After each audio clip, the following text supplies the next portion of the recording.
So today we have the Oxva Origin pod system, which is designed by, I believe, one of the workers for Geek Vape.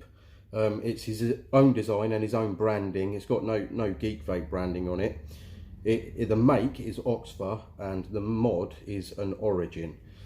It's a pod system, and I've got to say it's a fantastic little pod system. I've been using it for a couple of weeks now. I've had absolutely no dramas with it. It's got fantastic flavour. You get a really good puff out of it. Brilliant battery life. One of the reasons you get a good battery life is because you can put your own 18650s in there. I've got a 2500 mAh Samsung 25R, which gives me well over a day's worth of vaping on this little machine, which is absolutely brilliant. The only complaint I would have about this device, which is of no fault of the device, I live in the UK where we're only allowed to have 2 mil on our tank sizes, 2 mil juice capacity, which anybody who vapes will know that is just not enough. You know, you constantly got to carry around a big bottle of juice with you, constantly refilling it. With this device, because you've got quite a small viewing window there, I mean, it's nice to have a viewing window, but it's a tiny little viewing window, so you're not constantly looking at it. It is quite easy to run out of juice and not notice, giving you a nice dry hit and ruining your coil. So it's not ideal.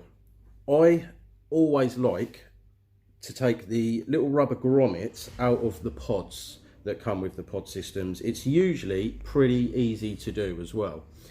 With this one, it had this little grommet here in it, which probably takes up another mil, or getting towards a mil, you know, of worth of juice capacity, that I'd rather have juice in the tank than this.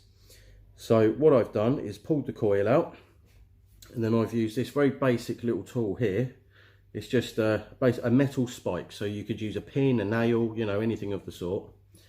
And I've fed that through the hole where the coil comes out, and I've dug the little tool into this rubber block and was very easily able to just lift it out of where it's situated down at the bottom of the tank. I then pushed the tool in through the top, which is where you draw your vapor from. This butts up with the bottom of the mouthpiece. I was then able to put the tool through the top and just simply push the rubber block out of the pod, giving me another probably a mil's worth of capacity. So now we've got our 18650 and a 3 mil tank, which is obviously much more practical if you're going out. Involves a lot less filling, you know, and a lot less worry of, am I going to get that dry hit when I don't notice I've got no juice left in my tank. Hope this helps you. If you've got any questions, please ask in the comments.